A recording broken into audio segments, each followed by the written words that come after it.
For more than 2.5 decades on this public shore of Lake Naivasha, Isaac Erongo has snapped memories of people visiting the freshwater lake at the heart of the Rift Valley. Especially during kama holidays. Tumekuwa tukipata kazi mzuri, watoto wetu wanashiba, nimesomesha watoto wangu pia na hiyo kazi because the lake provides services za watu kuja.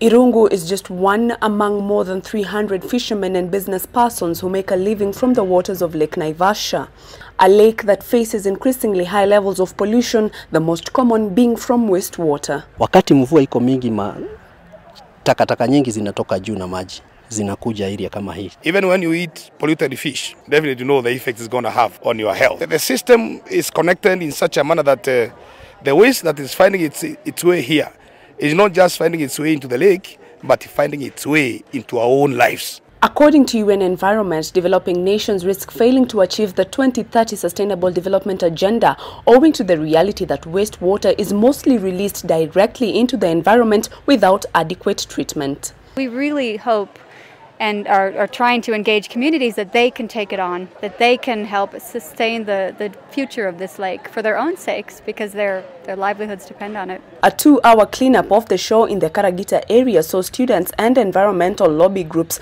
collecting nearly 3 tons of waste. Everyone who lives around the lake, including tourists, need to take responsibility for keeping the lake clean, for leaving it cleaner than how they found it. Let the people change their attitudes so that we have a clear way and a clean way and an acceptable way of disposing our waste so that we don't choke our ecosystems that support our very livelihoods. The UN Environment Agency applauding Kenya's decision to ban the manufacture and use of plastics as a step towards curbing the life-threatening plastic pollution. We're on the shores of Lake Naivasha, these waters proving a vital source of economic empowerment and livelihoods for those living here. Of concern is how to ensure that the cleanliness, not just of the shores of this lake, but also the waters of this lake can be maintained as a way of ensuring the livelihoods of those people depending on this lake can be sustained. Brygettes Ngana, NTV, Naivasha, Nakuru County.